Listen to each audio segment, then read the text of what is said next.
Hi guys, this is Jim the Life Coach. This is a podcast interview with a young lady named Aisha J. You can find her on Spotify with her musical stuff, and also you can find her on Instagram as Aisha the Unicorn. I went to interview her at university. It took me a long time to get there, but when I got there, it was well worth it.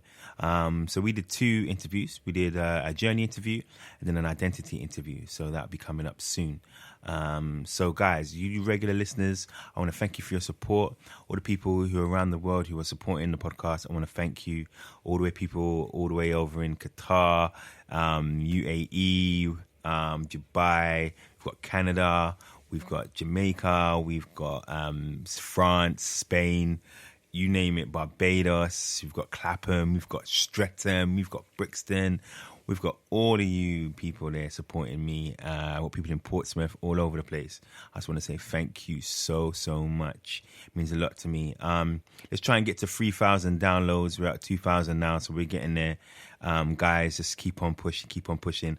I'm going to kill the content this year because I had about 4 months off doing practically nothing for this podcast.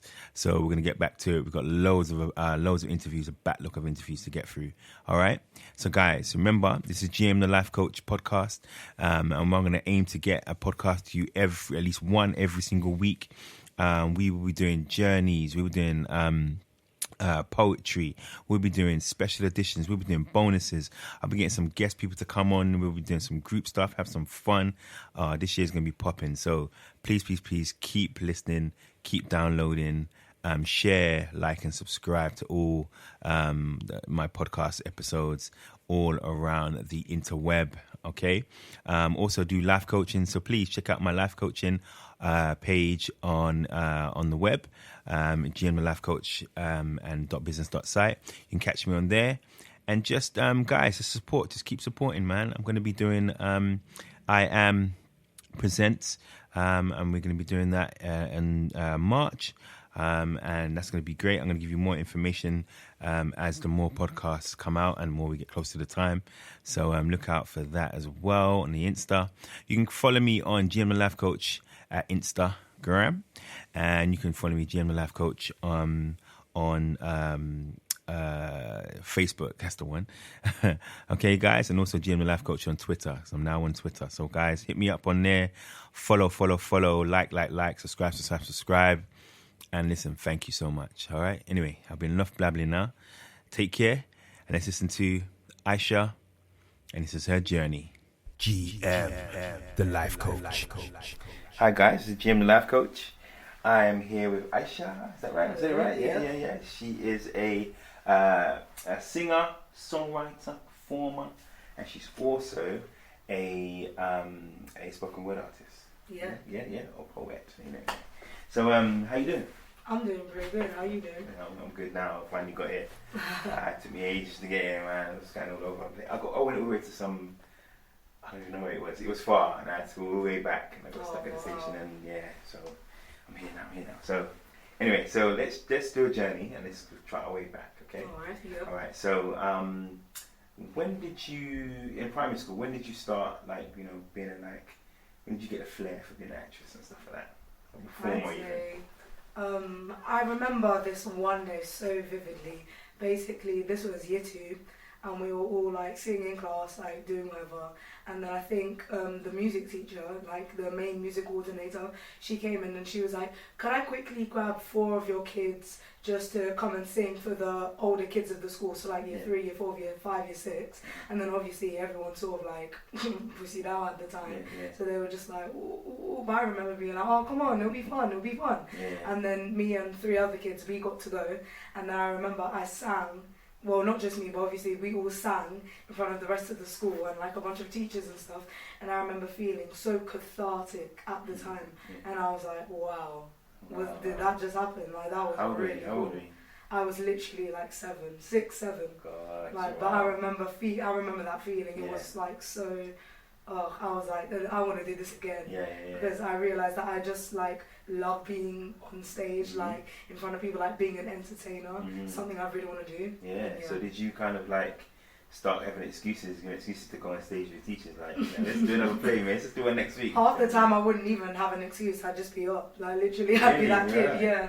Wow. Okay. One of those ones. Okay. Yeah. Feel like me. Anything to do, anything to dance. So when did you start getting into sort of like music then, like in terms of like singing and stuff? Like, was it that age as well you were already singing, or? I'd say when it came to singing, it was slightly earlier. Only like I said, only 5 years old. Yeah.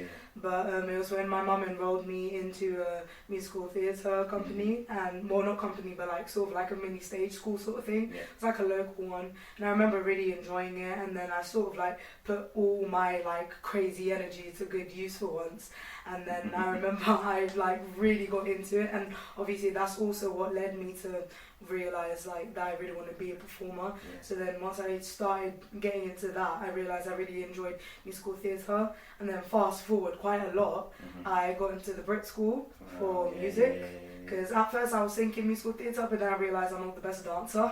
So I was like, let me just go for music instead, just to be safe. Exactly. And then I realised that I really got into music as well, and like the music industry and how it all worked. And it really taught me a lot as well about like how the music industry works. So I got really into that as well. And then that's when I realised I really want to be a singer. So what? Because most singers, they kind of just want to sing. But what was it about the music industry aspect that you kind of really thought? I'd say apart from singing, obviously I really like singing, but at the same time I really like being hands-on. So like I know a lot of singers, they have like producers backing them, like managers and all of that, but for me I like the idea of like being in control myself. And I know that sounds like a lot, but like I really get into like producing and I do my own promo and all of that. And I like having all the creative control, so that way I know I've sort of like earned my way. Not to say that other people who don't do that haven't earned their way, but I like feeling like it's all mine. I like being, I'm very possessive in that sense, so I like to be in control of all of that. I mean, I'm the same, exactly the same. I remember I have lately suffered from, I started my band, right? And I suffered from I wanted to be inclusive, like everybody have a say, but really and truly, I really wanted my own way to really get, go the way. So I'm totally the same way, I'm possessive like that. So no, that's really good. Okay, so we've done the acting, the singing. How did poetry get in there then? Poetry, I'd say, again, going back to primary school, it all started in primary school for me. It's good. I was that girl, like basically a lot of the other girls in my class, they'd always want to like perform songs for my class, and then they could never get like so they'd always get like a song with a rap in it, and they could never get one of the boys to do it because the boys would be like, oh, don't know, do it with the girls.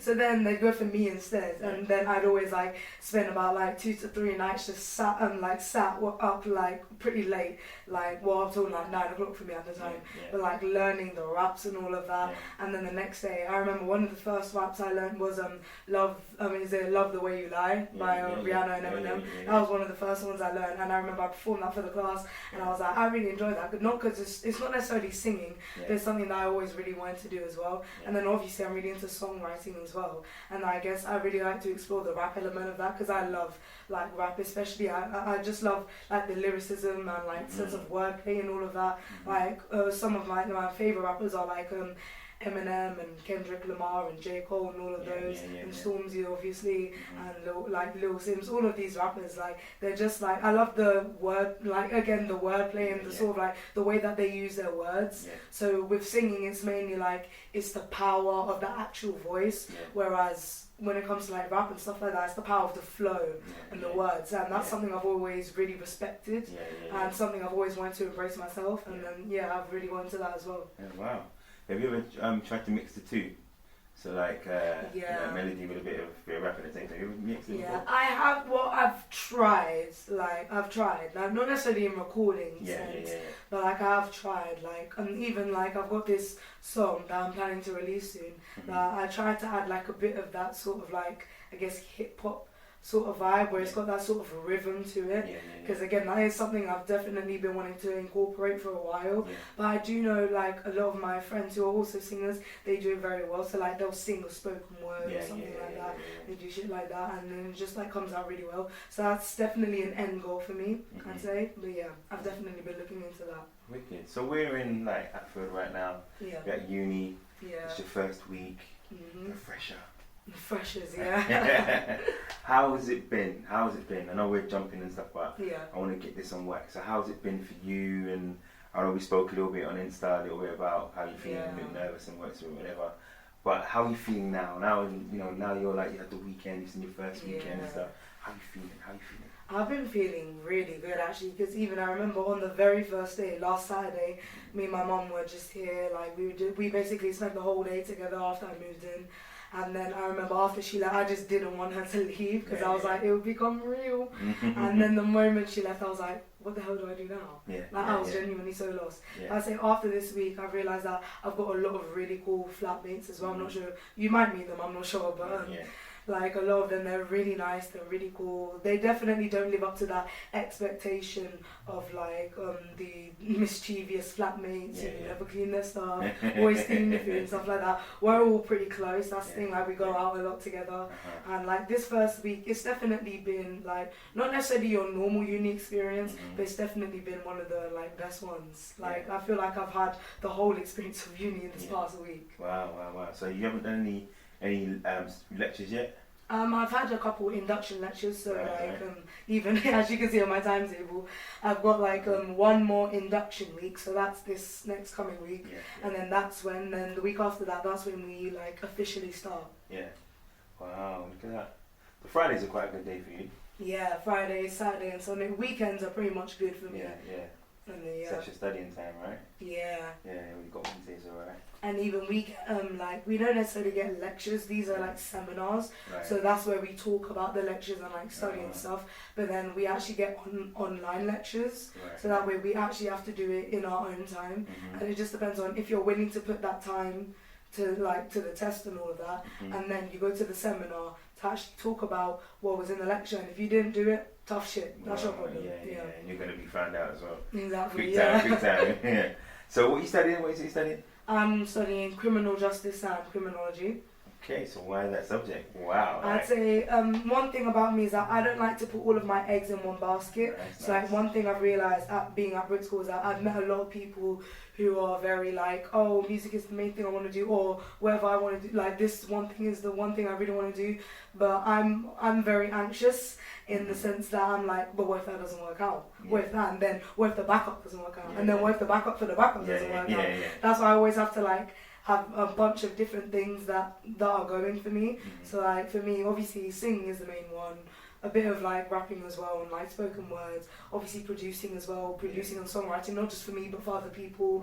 And then one thing I'd say that's more practical that I've been very passionate about since like year 10 I'd say was criminology, because I'm really into that sort of thing. Like even since I was young, once again I've wanted to be like a policewoman or like a lawyer and stuff like that, and even my mum says it's something that she could really see me doing as well.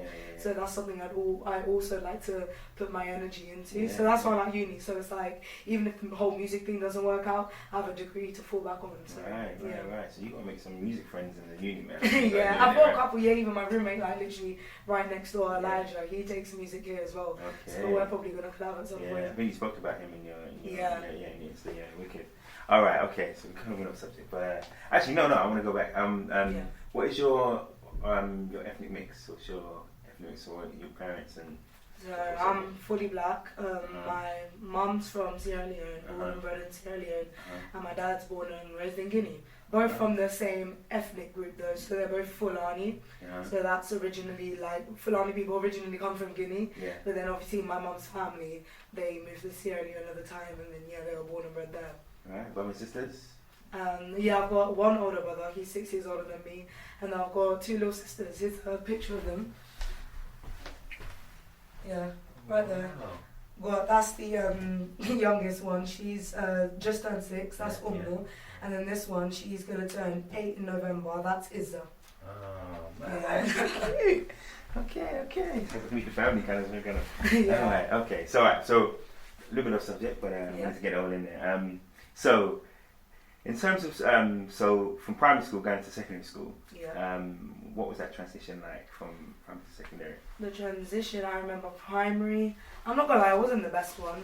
Only because like in primary school I was very like charismatic, like confident and stuff like that, and I was very like sure of myself. Like I felt like I like the whole world was in my hands, in primary school.